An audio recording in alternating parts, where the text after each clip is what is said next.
No me dolió el insulto, me dolió el silencio de mi propio hijo. Estaba de pie en medio de la sala principal de la hacienda familiar, con las manos juntas sobre el delantal blanco que usaba para atender el servicio, sintiendo el peso de las miradas de los 30 invitados. Sofía, la prometida de mi hijo mayor, ni siquiera se molestó en bajar la voz cuando se dirigió a su madre. Te dije que no quería a esa mujer sirviendo el catering.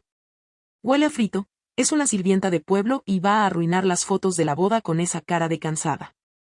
Qué vergüenza tener que presentarla como mi suegra. El aire se congeló en la habitación.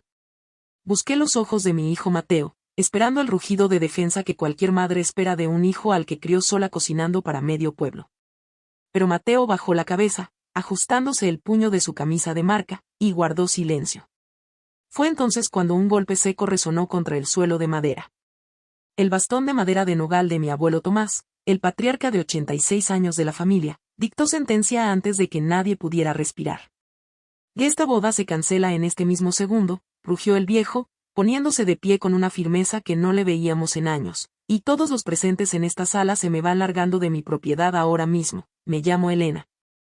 Tengo 47 años y mis manos siempre tienen un ligero aroma a cilantro y ajo molido. Soy cocinera. Tengo un pequeño negocio de comida casera en el barrio bajo del pueblo. Preparo viandas diarias para los obreros de la construcción y los empleados del ayuntamiento. Es un trabajo duro, de levantarse a las 4 de la mañana a cargar ollas pesadas, pero es un trabajo honrado que pagó cada semestre de la carrera de administración de empresas de Mateo. Mi vida siempre ha sido así de simple, independiente y limpia. Sin embargo, para el resto de mi familia, mi profesión era una mancha. Especialmente para mi hermana Lucía y mis tíos, quienes adoraban a mi hermano menor, Javier. Javier tiene un puesto ejecutivo en un banco de la capital, conduce un coche del año y se casó con la hija de un empresario hotelero. En las cenas de Navidad, yo siempre era la que se sentaba en la esquina de la mesa, la que escuchaba los monólogos eternos sobre los viajes de Javier a Europa y los lujos de su casa nueva. Mientras mis pasteles de carne eran devorados sin recibir un solo gracias. Mateo creció viendo ese contraste y, a medida que ascendía en su propio trabajo, empezó a mimetizarse con ellos. Empezó a avergonzarse de la grasa en mis uñas y del viejo delantal con el que construí su futuro, pero la vida tiene hilos invisibles que los soberbios nunca alcanzan a ver.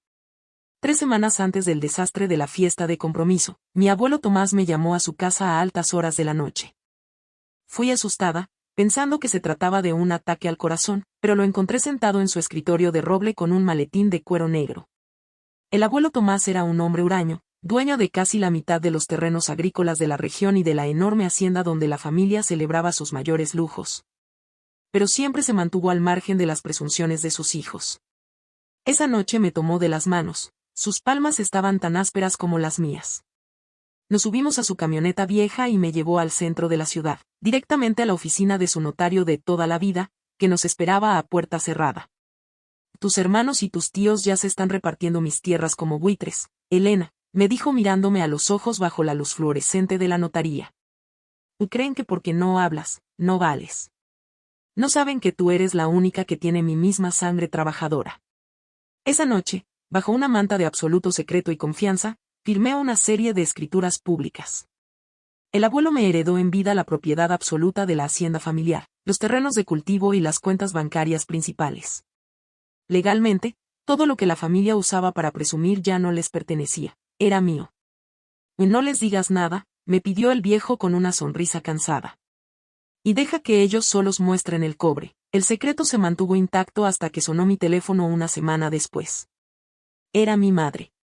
No llamaba para saber cómo estaba mi espalda por el reumatismo, ni para preguntarme si me faltaba algo para el negocio. Su voz era un hilo de urgencia plástica. Sofía, la prometida rica de Mateo, había decidido organizar una cena de gala para anunciar oficialmente el compromiso y la fecha de la boda. Querían usar los jardines de la hacienda del abuelo y necesitaban llenar las mesas para que el evento luciera imponente ante la familia de la novia, que pertenecía a la alta sociedad. De Elena, por favor, tienes que venir, me dijo mi madre, sin un ápice de cariño, solo cálculo. Necesitamos que la mesa del fondo esté llena para la foto familiar perfecta que saldrá en la sección social del periódico. Vístete con algo oscuro, sencillita, ya sabes, para no desentonar con los invitados de Sofía. Ah, y como falta personal de apoyo, ¿podrías ayudarnos a supervisar que los camareros no se roben el vino? Hazlo por tu hijo. Acepté. No por la foto, ni por la comida, sino por Mateo. Quería creer que, en el fondo, mi hijo me quería allí porque era su madre. El día de la fiesta la ansiedad me oprimía el pecho como una prensa de hierro. Me metí a la ducha intentando tallar el olor a cebolla de la cocina de esa mañana, sintiéndome pequeña ante el evento que se avecinaba. Me puse un vestido azul marino, de corte clásico y sin escote. Era sencillo pero elegante, complementado con unos pendientes de perlas que habían sido de mi abuela. Cuando llegué a la hacienda, el ambiente ya estaba cargado de una tensión artificial. Los violines sonaban cerca de la piscina, el champán corría en copas de cristal de Bohemia y mi familia se paseaba con trajes de diseñador, inflando el pecho ante los estirados padres de Sofía. En cuanto entré, mi madre me tomó del brazo y, en lugar de llevarme a la mesa principal, me guió sutilmente hacia la cocina trasera. «Qué bueno que llegaste, los de la banquetera están retrasados con el servicio de bocadillos caliente, dales una mano, por favor». No protesté. Me amarré un delantal blanco sobre el vestido azul y me puse a trabajar, acomodando los platos y organizando las bandejas para que el evento de mi hijo saliera perfecto. Fue un error de cálculo.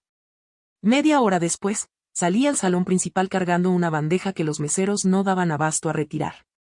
Ahí fue donde Sofía me vio, donde soltó su veneno frente a todos, llamándome sirvienta de pueblo, arruinafotos y avergonzándose de mi presencia.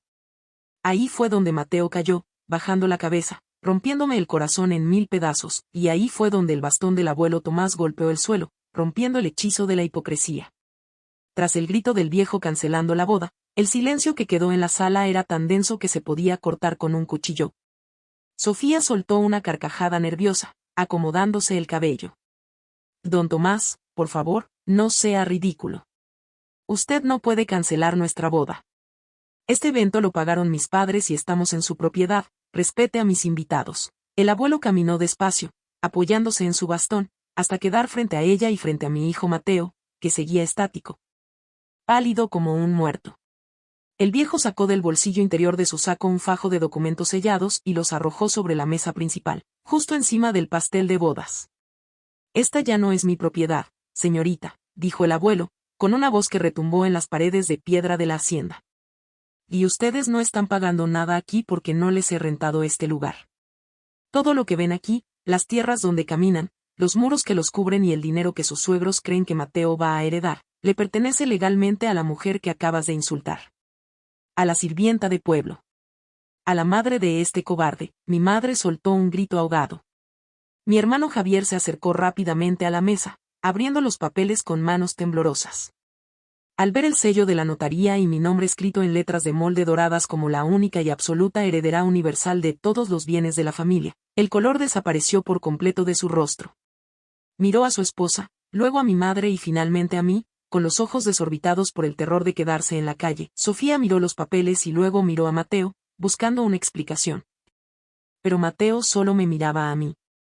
Por primera vez en toda la noche, mi hijo pareció despertar del letargo de su ambición. Dio un paso hacia mí, con las lágrimas asomándole en los ojos, extendiendo una mano que temblaba. «Mamá». «No, yo no sabía, por favor». Me quité el delantal blanco despacio, doblándolo con una parsimonia que desesperó a los presentes. Lo coloqué con cuidado sobre el respaldo de una silla. Miré a la familia de la novia, que ya empezaba a murmurar y a recoger sus bolsos de marca, dándose cuenta del ridículo y de la mentira en la que se habían metido. Luego miré a Sofía, que me observaba con una mezcla de horror y humillación que no pudo ocultar. Finalmente, miré a mi hijo.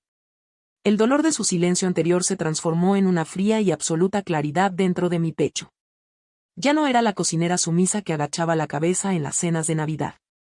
«No defendiste a la mujer que te dio la vida por miedo a perder un estatus que ni siquiera era tuyo, Mateo», le dije, manteniendo la voz firme, limpia y lo suficientemente alta para que cada rincón de la sala me escuchara. «Te avergonzaste de mis manos con olor a comida, las mismas manos que pagaron cada uno de tus lujos. Quédate con tu orgullo y con tu traje de marca. Pero en mi hacienda, en mis tierras y con mi dinero, no se celebra ninguna boda. Tienen 10 minutos para sacar sus cosas de mi propiedad antes de que la seguridad los saque a la calle». Me di la vuelta, tomé el brazo de mi abuelo Tomás y caminamos juntos hacia la salida, dejando atrás los gritos, las súplicas de mi madre y el llanto desesperado de Sofía. Mientras cruzaba las puertas dobles de la hacienda hacia la noche fresca, sentí el aroma del campo y supe, con una certeza triunfante, que nadie volvería a hacerme menos en mi propia mesa.